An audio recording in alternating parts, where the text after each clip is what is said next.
ও বন্ধু, কবরটা যেদিন ওপেনিং করা হবে তার মানে কিয়ামতের দিন, যেদিন তোমার কবরটা ওপেনিং হয়ে যাবে, প্র্যাকটিক্যালি আমরা সবাই জীবনে কি কি করেছি আর কি করেনি প্র্যাকটিক্যালি দেখতে পারবো। তাহলে কাউকে কিন্তু দোষ দেওয়া যাবে না।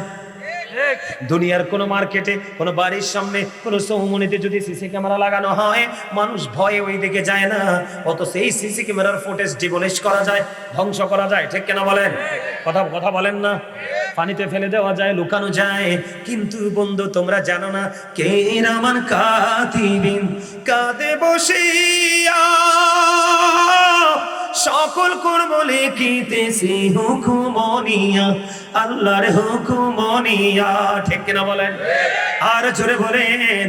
ও বন্ধু, তোমার যে দুইটা সিসি ক্যামেরা আছে চিরমর, ওই সিসি ক্যামেরার কথা কিন্তু তোমার মনে পড়ে না, কারণ যেখানে গেলে ওই সিসিটিভির ফুটেজের কথা মনে হবে রে।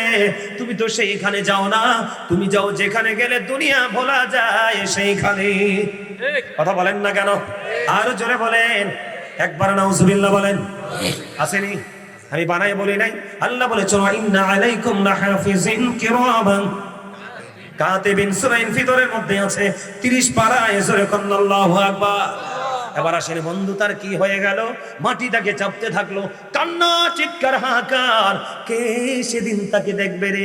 কে তার দুঃখের ভাগ নিবে রে? কে বন্ধু সেদিন তার বন্ধু হবে? কোরআন শরীফের 19 পারা সূরা শুআরা 88 নম্বর আয়াতে আমার আল্লাহ এনশিওর করে দিয়েছেন, তোমার সম্পদও সেদিন কাজে লাগবে না, সন্তানও তোমার সেদিন কাজে লাগবে না। একটা মানুষ দুনিয়াতে দুইটা জিনিসকে বেশি মূল্যায়ন করেছে। কথা বলে না কেন? সম্পদ প্রথমে তো সন্তান, এরপর হচ্ছে সম্পদ। ঠিক কিনা বলেন? কিন্তু এটি একটাও কাজে লাগবে না। নাউজুবিল্লাহ বলেন না। আল্লাহ আরো খবর দিয়েছে, অত্যন্ত ভয়ঙ্কর খবর। আল্লাহ বলেছেন লা ইয়ামুতু, people will not die that day. সেদিন মানুষগুলো মরতে পারবে না। আল্লাহ বলেছেন ফিহা ওয়ালা ইয়াহইয়া, people will not be able to live that day. সেদিন মানুষগুলো বাঁচতেও পারবে না। আল্লাহ বলেছেন ওমা হুমান বিগাইবিন, people will not be able to escape that day. সেদিন মানুষগুলো সেখান থেকে পালাইতেও পারবে না। আহারে জীবন, ও বন্ধু, আমি এই জন্য বলি, কবরেরই খবর যদি মানুষ জানিত, ঘরবাড়ি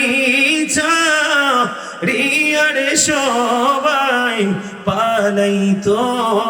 আল্লাহুম্মা সাল্লি মহাপতে মুহাম্মাদ ওয়া আলা আলি মুহাম্মাদ ওয়া আলা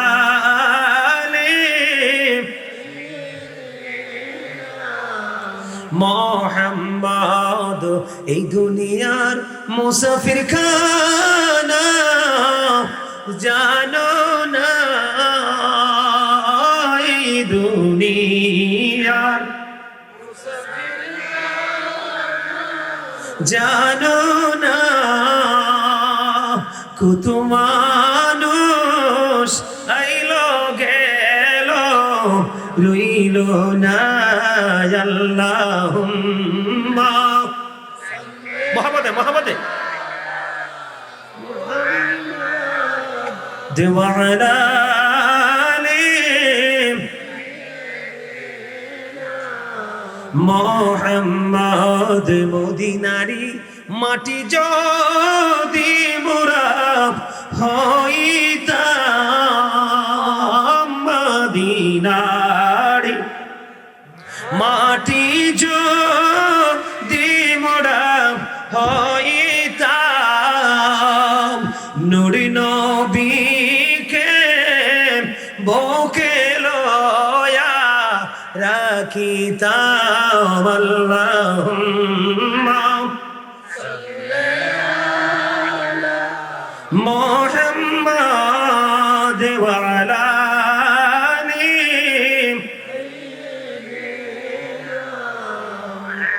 আলহামদুলিল্লাহ। দুরূদ পড়তে কৃপণতা করেন কেন? দাইলামি শরীফের মধ্যে এসছে হাদিসের রাবি হলেন হযরতে আনাস রাদিয়াল্লাহু তাআলা আনহু। আমার রাসূল বলেছেন, যুবক হোক বা যুবতী হোক, নারী হোক বা পুরুষ হোক, বৃদ্ধ হোক বা বৃদ্ধা হোক, যেই হোক, প্রতিদিন যদি কেউ রাসূলকে মহব্বত করে 1000 বার দুরূদ পড়তে পারে, রাসূল বলেছেন সে জান্নাত না দেখা পর্যন্ত তার মরণ হবে না। সুবহানাল্লাহ বলেন না আরো জোরে। সম্মানিত উপস্থিতি, রাসূল বলেছেন জুম্মার দিনে কেউ যদি রাসূলকে ভালোবেসে মাত্র 80 বার দরুদ পড়তে পারে, তার 80 বছরের সগীরা গুনাহ মাফ। সুবহানাল্লাহ। দুনিয়ায় যে যত বেশি রাসূলকে ভালোবেসে দরুদ পড়বে, কাল হাসরে রাসূলের তত বেশি কাছে থাকার সৌভাগ্য তার হবে। রাসূলের কাছে থাকলে আর কোনো ভয় আসেনি। রাসূল বলেছেন সকল নবীরা তার উম্মতের জন্য দোয়া দুনিয়ায় শেষ করে গেছে, কিন্তু আমি নবীর দোয়া শেষ করে যাইনি, আমার দোয়া আমি জমা করে রেখেছি আমার উম্মতের জন্য। সুবহানাল্লাহ। সুবহানাল্লাহ বলেন। নবীর সুপারিশ ছাড়া আমরা কি বাঁচতে পারবো দাদু ভাই? নবীজি আমাদেরকে শাফায়াত করবে না? নবীজি ছাড়া উপায় আছে? এই দুনিয়াতে মামলা হলে, মামলার কেস লড়তে হলে ব্যারিস্টার লাগে না? কাল হাসরে আল্লাহর আদালতে ব্যারিস্টার হয়ে আমাদের জন্য আমার রাসূল, যদিও দুনিয়ার ব্যারিস্টারের সাথে রাসূলকে তুলনা করা যায় না, রাসূল তো বেনজির ও বেমিসাল, তারপরে এক্সাম্পল স্বরূপ বোঝানোর জন্য বলছি। সকলে বলুন না মারহাবা। আমার ওয়াজটা কি আপনাদের হৃদয়ে যাচ্ছে? ভাল লাগতেছে? অত্যন্ত গুরুত্বপূর্ণ, অনেক সাধনা করে, অনেক পড়াশোনা করে, তিল তিল করে এগুলো আপনাদের জন্য সাজিয়েছি, যেন আপনারা পথভ্রষ্ট হতে না পারেন। আল্লাহ কবুল করে নিক। জোরে কর না আমিন। আরো জোরে কর না আমিন। আরো জোরে কর না আমিন। ও বন্ধু, কত নিষ্ঠুর রে কবর, কত নিষ্ঠুর হবে হাসর। ও বন্ধু, কত ভয়ঙ্কর হবে ফিউচার। তুমি বাঁচতে পারবা না, মরতে পারবা না, পালাতে পারবা না। বলে হুজুর গো, এখন আপনি আমাকে প্রশ্ন করতে পারেন, হুজুর কেন এত ভয়ঙ্কর অবস্থা হবে? অপরাধগুলো একটু তুলে ধরেন, আমি আপনাদের অপরাধ একটু তুলে ধরতে চাই। নেবেননি? কথা বলেন না কেন? সূরা আনকাবুতের মধ্যে এসেছে আল্লাহ মানুষকে, আল্লাহ বলেছেন ইন্নাস সালাতা তানহা আনিল ফাহশাই ওয়াল মুনকার, নামাজ মানুষকে খারাপ কাজ থেকে বাঁচিয়ে রাখে। আমরা নামাজ পড়ার পরেও অন্যায় কাজ ছাড়তে পারি না। কেন কেন কেন? এই জায়গাগুলো নিয়ে একটু আলোচনা করার দরকার আছে না নাই? আর জোরে বলেন না, আছে না নাই? বন্ধু, সর্বপ্রথম আমি পবিত্রতা নিয়ে কথা বলতে চাই, কারণ আমি কবরে গেছে লা তুকবালু সালাতুম বিগাইরি তুহুর ওয়ালা সাদাকাতুম মিন গুলুল। পবিত্রতা ছাড়া ইবাদত কবুল হয় না, হালাল টাকা না হইলে দান সদকাও কবুল হয় না। জুড়ে জুড়ে কন্না নাউজুবিল্লাহ। আপনার ইবাদত কবুল হতে হলে পবিত্রতা লাগবে রে। ও বন্ধু, দান যদি আল্লাহর দরবারে পৌঁছাতে চান, হালাল টাকা লাগবে, না হয় কবুল হবে না। আমি আপনাদের সামনে একটা একটা করে বন্ধু তুলে ধরতে চাই। সর্বপ্রথম আমি আপনাদেরকে বলে দিতে চাই, বন্ধু খেয়াল করেন, গভীরভাবে খেয়াল করেন। সাদ বিন মুআজ রাদিয়াল্লাহু তাআলা আনহুর ইন্তেকালের পরে কি না না তো আমার না হইলে না কথা কোনো দরকার কি? কিন্তু শুধু আমি কথা কম আর সবাই শুনবো, সিস্টেমে তো এটা। মনু এনে কথা কওয়া যাইবে না? মনু আমার হাসে হতো। মারহাবা কোন আরো জোরে সুন্দর করে একটা হাসি দিছে, এই লোক আরো পাগলা। আলহামদুলিল্লাহ কম, মানে পাগল না হলে কিছু পাইতেন না তো। মারহাবা কোন। কে রং পাগল, কে রাইট পাগল, সেটা ডিসাইড হবে ওখানে। কথা কম না কেন? আরো জোরে। তবে আল্লাহ উসিলা দিয়ে মানুষকে মুক্ত করবে। আজকে আপনাদের এখানকার মানুষের আজকের এই মাহফিল উসিলা হতে পারে। ও বন্ধু খেয়াল করেন, খেয়াল করেন। জাহান্নাম, আমি বলেছি আজকে আমি নেগেটিভ সাইড নিয়ে কথা বলবো। সর্বপ্রথম আমি বন্ধু আপনাদেরকে বলে দিতে চাই, বন্ধু সাদ বিন মুআজ রাদিয়াল্লাহু তাআলা আনহু উনি যখন ইন্তেকাল করলেন, ওনার ইন্তেকাল করার পরে জানাজা হলো, দাফন হলো। বন্ধু দাফন করার পরে আপনার আমার প্রাণের রাসূল অন্যান্য সাহাবায়ে কেরামদেরকে নিয়ে তার কবরের পাশে বন্ধু তাসবিহ পড়তেছেন, দোয়া করতেছেন। রাসূলকে প্রশ্ন করা হলো, ইয়া রাসূলুল্লাহ, ইয়া হাবিবাল্লাহ, নবী গো, ও প্রাণের নবী, একটা মানুষ কবরস্থ করা হলো, দোয়া করছেন কেন? আমার রাসূল বললেন, সাদ বিন মুআজ এত বড় আল্লাহওয়ালা ছিল রে, এত বড় বুজুর্গ তিনি ছিলেন, যার ইন্তেকালের পরে যার জানাজায় 70,000 ফেরেশতা অংশগ্রহণ করেছে। কত হাজার? আল্লাহু আকবার, আওয়াজ দিয়ে কোন আল্লাহু আকবার। যার জানাজায় 70,000 ফেরেশতা অংশগ্রহণ করেছে রে। ও বন্ধু, 70,000 ফেরেশতা অংশগ্রহণ করেছে, তারপরেও তার কবরের মধ্যে আযাব হবে কেন গো রাসূল? কেন? কারণ সে অনেক আমল করতো ঠিকই, কিন্তু প্রস্রাব করার পরে ভালো করে সে পবিত্র হতো না। জোরে জোরে কন্না নাউজুবিল্লাহ। এখন আমাদের মধ্যে সমস্যা আছে নাই? বর্তমানে সবচেয়ে বড় সমস্যা, আমাদের যুবক ছেলেরাই ভালো করে প্রস্রাব করে পবিত্র হয় না। আমার রাসূল কি করলেন? দোয়া করে দিলেন আল্লাহ যেন তাকে মাফ করে দেয়। ও বন্ধু আমার দিকে তাকান, এখন ছেলেরা ম্যাক্সিমামই দেখবেন দাঁড়ায় প্রস্রাব করে। ইহুদি নাসারাদের কালচার, এখানে দুইটা কারণ একসাথে যুক্ত। এদিকে তাকান, এখানে দুইটা কারণ একসাথে যুক্ত।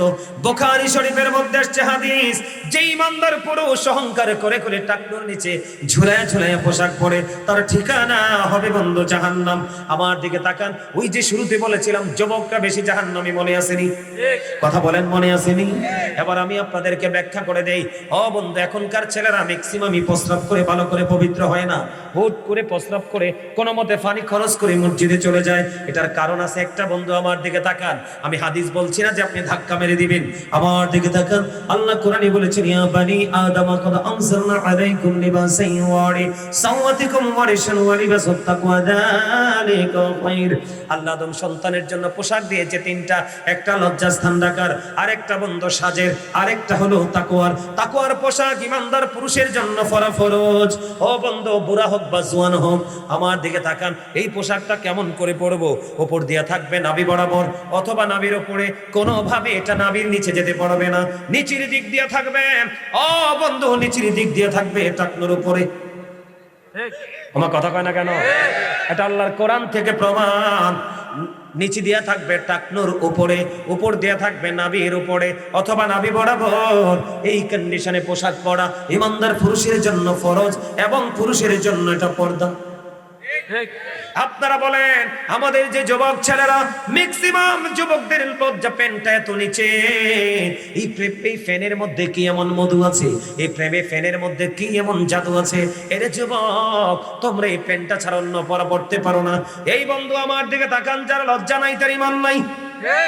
এখনকার ম্যাক্সিমাম যুবক চলে জিন্স প্যান্ট পরে, পরার পরে সামনে এবং পিছনের দিক দিয়ে তার লজ্জাস্থানটা ওপেনলি দেখা যায়। সবচেয়ে বড় লজ্জাজনক কথা হলো, সে যখন মসজিদে গিয়ে রুকুতে যায়, পিছনের কাতার থেকে আরেকজন তার লজ্জাস্থান দেখতে পায়।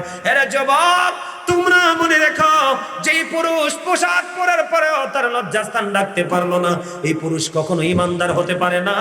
এবং এই পুরুষকে কখনোই পোশাক পরিহিত পুরুষ বলা যাবে না।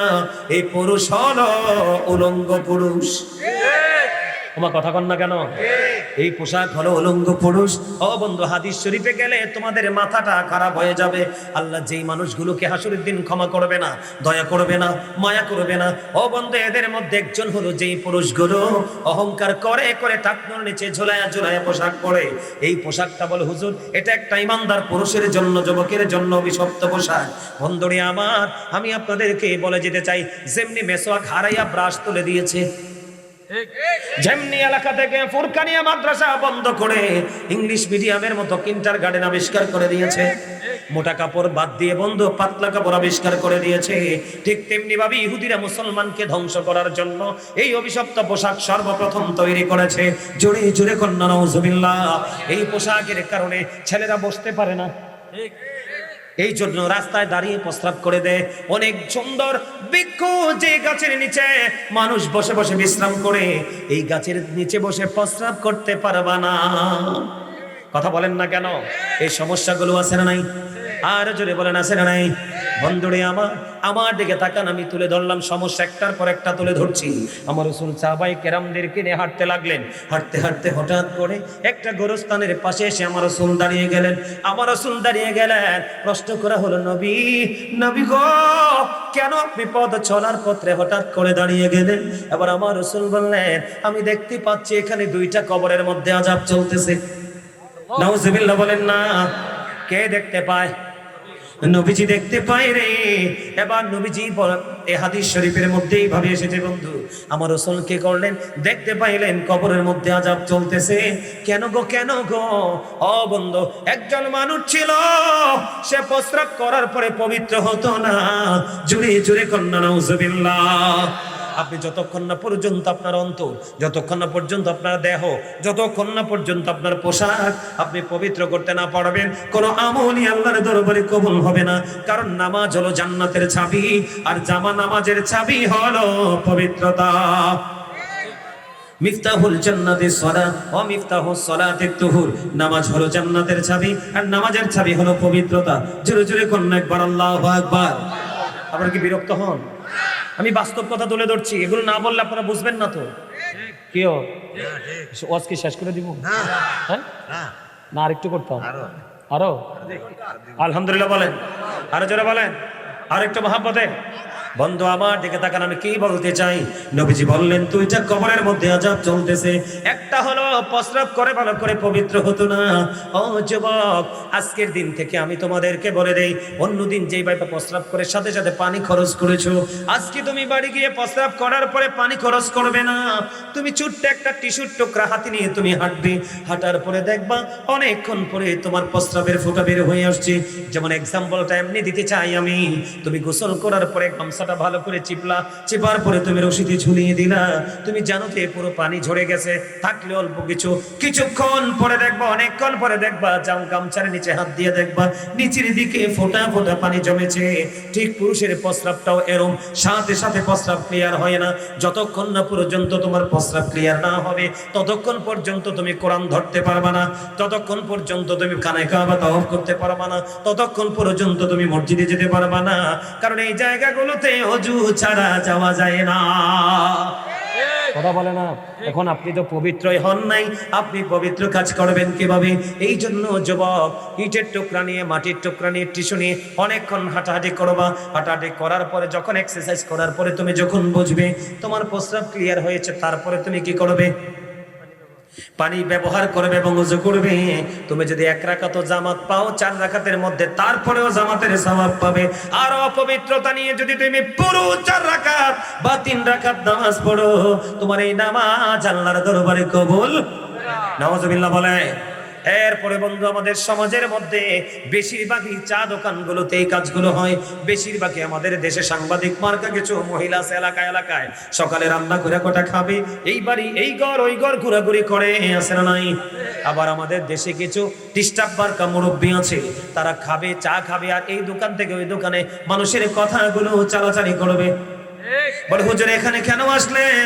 আপনার আমার প্রাণের রাসূল তিনি বলে দিয়েছে এই যে 2টা কবরে আযাব হচ্ছে, এর মধ্যে আরেকটা হলো, ও বন্ধু, মানুষের গীবত করত, উকি মেরে মানুষের কান কথা শুনতো, শোনার পরে অন্য জনের কাছে গিয়ে বলে বন্ধু কি করে দিত, ঝগড়া লাগিয়ে দিত। আমার আল্লাহ কোরআনে বলে চল ফিতনাতু আশাদ্দু মিনাল কাত, সমাজের মধ্যে গোলযোগ ঝগড়া সৃষ্টি করা, ও বন্ধু, হত্যার চেয়ে বড় জঘন্য অপরাধ। আমার নাউজুবিল্লাহ কর না কেন? আরো জোরে বলেন। এই কথাটা কি ভালো লাগছে না? এটা কত ভয়ঙ্কর জানেন? হাদিস শরীফের মধ্যে আসছে, বলবো নি একটু? আল্লাহ রাসূল সাহাবায়ে কেরামদের কিনে দাঁড়িয়ে আছে, হঠাৎ করে একটা দুর্গন্ধ আসতেছে, এত দুর্গন্ধ যেটা সহ্য করা যায় না। আমার নবীজি সাহাবায়ে কেরামকে বললেন তোমরা কি বলতে পারবে এই দুর্গন্ধটা কোথা থেকে এসেছে? সাহাবীরা বললেন না। আমার রাসূল বললেন ওই দুর্গন্ধটা ওই ব্যক্তিগুলোর মধ্য থেকে বের হয়ে আসছে যে মুমিনের গীবত নিয়ে টানাটানি করছে। আপনি গীবত খাওয়া মানে একজন মানুষের গোশত খাওয়া, মোরামের গোশত খাওয়া। কাল হাসরের ময়দানে ওই যার গীবত করেছেন তাকে সশরীরে আপনার সামনে তুলে দেওয়া হবে, বলবে যে তুমি তার গোশত খাও। ও বন্ধু, ওই যে বলেছি দৌড় দিতে পারবা না, ধরবে শক্ত করে। সেই দিন ওই গীবতকারীদের জন্য বড় সাজা হলো।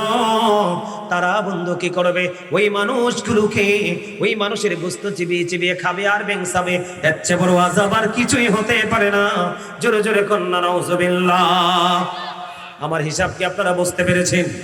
আর জোরে বলেন। বন্ধুরে আমার, আমার দিকে তাকান, আমি আপনাদেরকে বলে দিতে চাই, মদিনাতুল মুনাওয়ারা থেকে ও বন্ধু এক নারী ইন্তেকাল করলো। ইন্তেকাল করার পরে তাকে কবরে দাফন করা হলো। দাফন করার পরে অনেক সব মানুষগুলো এখান থেকে বন্ধু চলে গেল। এখান থেকে যখন চলে গেল, যাওয়ার পরে আরেকজন যেই কোনো কারণে, যেই কোনো অজুহাতে তার কবরের পাশে আসলেন। তার কবরের পাশে আসলেন, আসার পরে মদিনাতুল মুনাওয়ারা এই ঘটনা বন্ধু তিনি কি করলেন? কবরের পাশে আসলেন। আমার বোনটাকে আমি অনেক আগেই কবরস্থ করে গেছি, একটুখানি দেখবো। ও বন্ধু, তিনি কি করলেন? এখনকার যুগে তো কবর দেওয়া হয় আমরা বাঁশ দিয়ে, ঠিক কিনা বলে? ওই এখন ওই দিকে তক্তা দিয়ে আবার একটুখানি মাটিটা সরালেন, সরানোর মধ্যে বন্ধু তিনি তক্তাটা ইয়ে করলেন, আড়াল করলেন। আড়াল করার পরে বন্ধু তিনি নজর দিয়ে চেয়ে দেখলেন এই কবরের মধ্যে ধাউ ধাউ করে জাহান্নামের আগুন জ্বলতেছে। ওই ছেলে ওখান থেকে দৌড়ে চলে আসলো। আস্তে আস্তে আস্তে আস্তে বন্ধু তার গর্ভধারিণী মায়ের কাছে বললেন, মা, মা রে, আমি তো তার কবরটাতে এই অবস্থা দেখে এসেছি, এটার কারণটা কি? এবার মা বলে দিলেন, আমার মেয়েটা নামাজ পড়তো, তবে সে সবার পরে লাস্ট টাইম ইচ্ছে করে নামাজ পড়তে যাইতো। নাউজুবিল্লাহ কন্যা কেন? আমাদের দেশে এরকম লেজি ম্যান আছে না নাই? কোনো কাজ নাই, কোনো অজুহাত নাই, দেরি করে নামাজ পড়তে যায় লাস্ট টাইমে।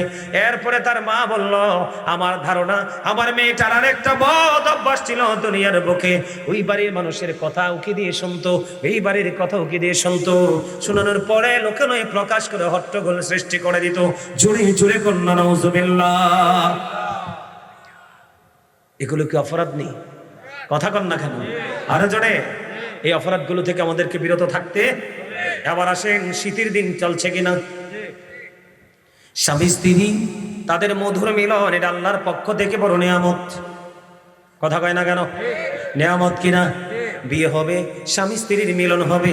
আমার দিকে তাকান বন্ধু, হযরতে আব্বাস রাদিয়াল্লাহু তাআলা আনহুর জামানা থেকে, হযরতে আব্বাস রাদিয়াল্লাহু তাআলা আনহুর জামানায় এই ঘটনাটা বন্ধু প্রকাশ এসেছে। আমার দিকে তাকান, একজন লোক ইন্তেকাল করলো, ইন্তেকাল করার পরে তার কবর যখন খনন করা হলো, লাশটা যখন কবরে নিয়ে যাওয়া হলো, কবরে নিয়ে যাওয়ার পরে বন্ধু তার কবরে লাশ যখন নামাতে গেলেন, তখন চেয়ে দেখলেন তার কবরের মধ্যে একটা জানোয়ার।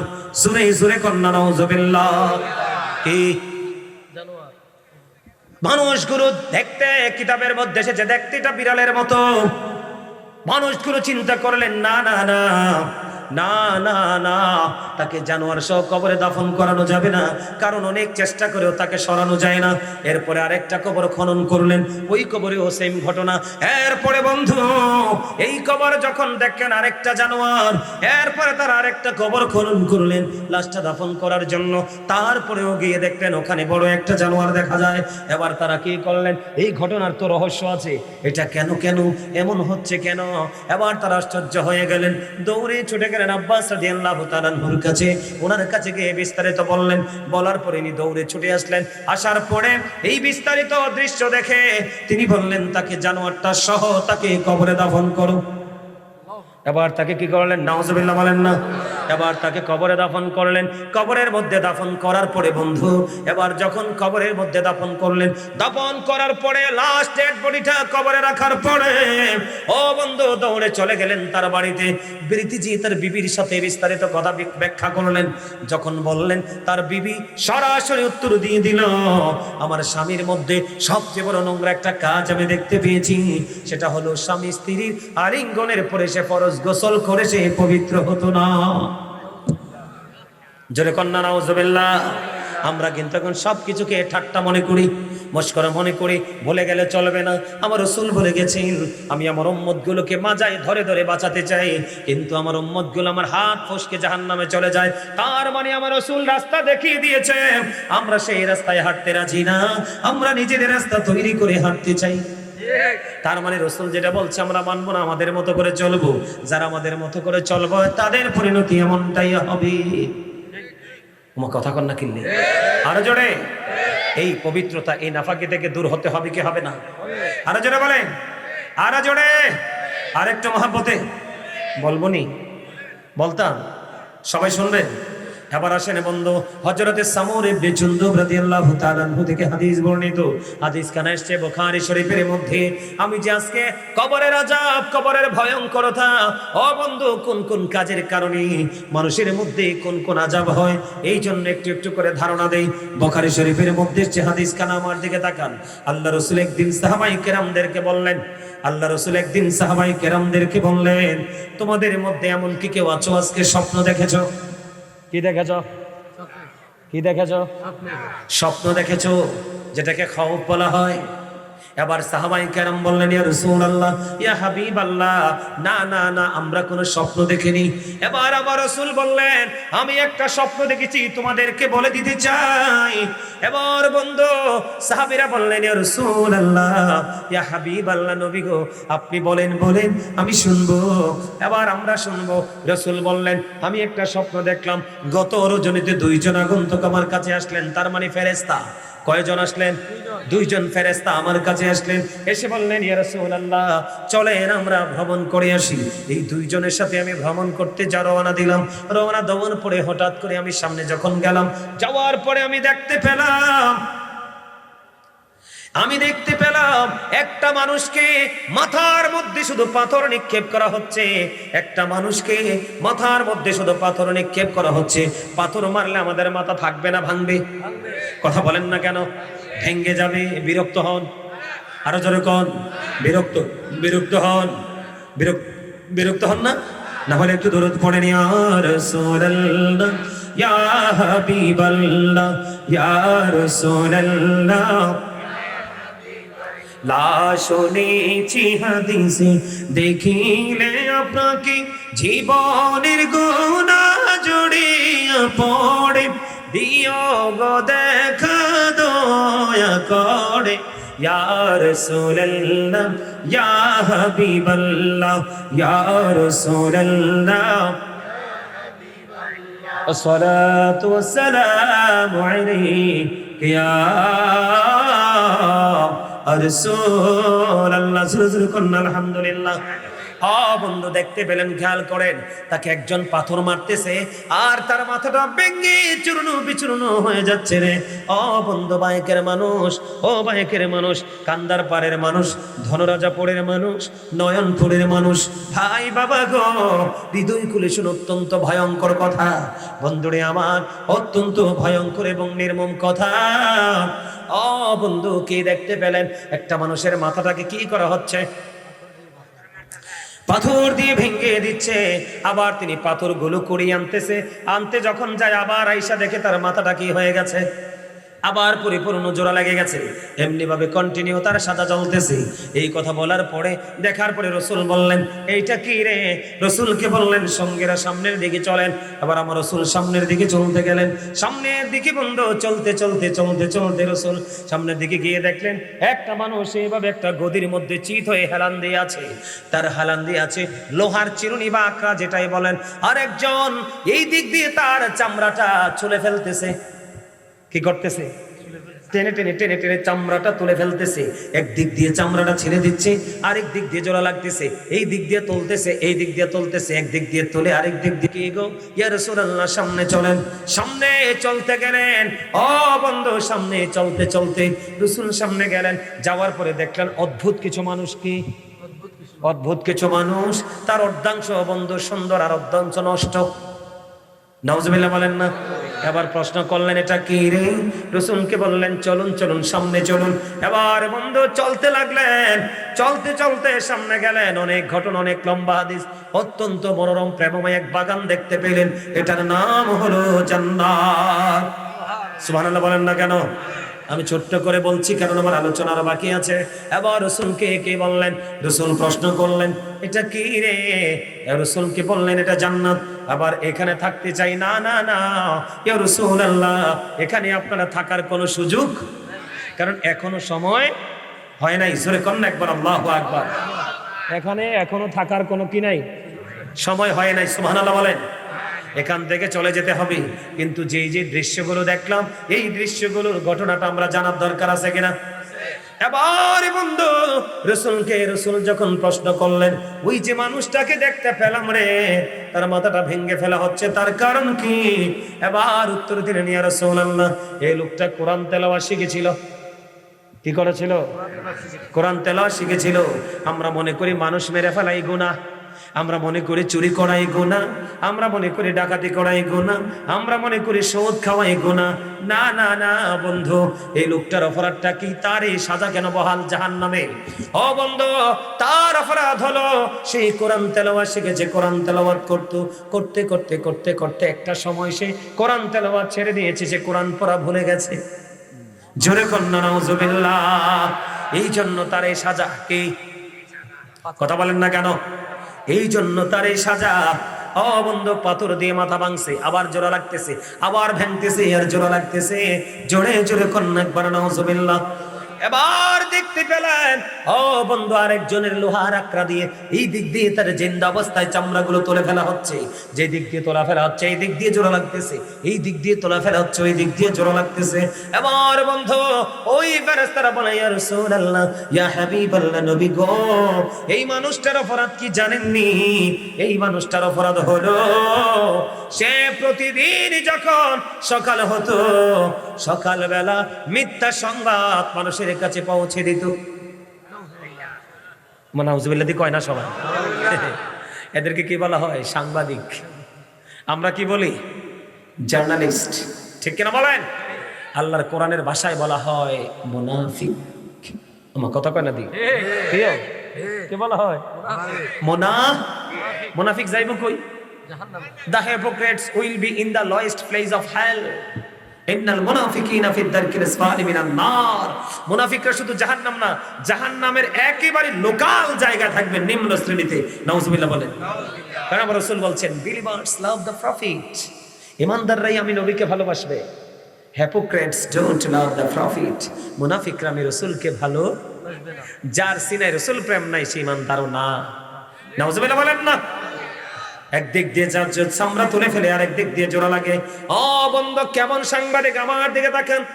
যা আমরা বর্তমানে দেখা যায় সোশ্যাল মিডিয়াতে, আপনার সাথে যদি আমার দ্বন্দ্ব থাকে, আমি আপনার দিকে কোনো দিক দিয়ে পারতেছি না, আমি ঘরের অভ্যন্তর থেকে আপনার জন্য ফেসবুকে ভিডিও বানায় মিথ্যা সংবাদ প্রচার করে দিলাম। নাকি ভুল কইলাম? পত্রিকার মধ্যে মিথ্যা নিউজ করে দিলাম। আছে না নাই? এতে মানুষ ক্ষতিগ্রস্ত হয়, একটা মানুষের মান সম্মান নষ্ট হয়। কিন্তু এখনকার ফেসবুক লাইভ এবং বন্ধ রিপোর্ট গুলো বুদ্ধিমান মানুষ সহজেই বিশ্বাস করে না। এখনকার ম্যাক্সিমামই প্রতিহিংসার বশবর্তী হয়ে মানুষ লেখালেখি করে। ভাগে না বললে লেখালেখি করে, হিসাবে না বললে লেখালেখি করে। কিন্তু এর মধ্যে সত্য নিউজও আছে। হিসাবটা বুঝতে পারছেন? তাহলে অপরাধ মিথ্যা কথা বললেও আছে। কথা কেন কেন? যারা মিথ্যাবাদী তাদের সম্পর্কে রাসূল বলেছে, দিক তাকান, তারা যখন কথা বলে তাদের মুখ থেকে এত বেশি দুর্গন্ধ বের হয়। এই দুর্গন্ধের কারণে তাদেরকে সেফটি দেওয়ার জন্য যে ফেরেশতারা জমিন আসছে, এই ফেরেশতাগুলো কি করে? তাকে ছেড়ে 1 মাইল দূরে গিয়ে অবস্থান করে, 1760 গজ দূরে। নাউজুবিল্লাহ বলেন। আরো জোরে কন্যা। এবার দেখেছেন বন্ধু কি? ওই যে আগুনের চুলা, আগুনের চুলার মধ্যে বন্ধু উলঙ্গ নারী পুরুষ দেখা যায়। তাদেরকে জ্বলতেছে, পড়তেছে, চাই হচ্ছে, কান্নাকাটি করতেছে। ওয়াজ মনে আসেনি? ওয়াজ কি বলে গেছেননি? এই যে জ্বলতেছে, আল্লাহ কি বলেছে? লা ইয়ামুতু, মরতে পারবা না। আল্লাহ বলেছেন ফিহা ওয়ালা ইয়াহইয়া, বাঁচতেও পারবা না। আল্লাহ বলেছেন ওমা হুমান বিগাইবিন, ওখান থেকে অদৃশ্য হতে পারবা না, তার মানে পালাতে পারবা না। বন্ধু রে, ওই মানুষগুলোর জাহান্নামের আগুনে জ্বলে পড়ে ছাই হয়ে যাচ্ছে। এবার রাসূলকে প্রশ্ন করো। রাসূল প্রশ্ন করলেন, ফেরেশতারা রে, বলে দাও না এই মানুষগুলো উলঙ্গ অবস্থায় কেন পড়তেছে? রাসূল এটাই তো জাহান্নাম। ইয়া রাসূলুল্লাহ, তারা দুনিয়ার বুকে বেগানা নারী পুরুষ জিনা করে করে সমাজ এবং জাতিকে নষ্ট করেছে। নাউজুবিল্লাহ কন্যা কইলাই। আরো জোরে, আরো জোরে।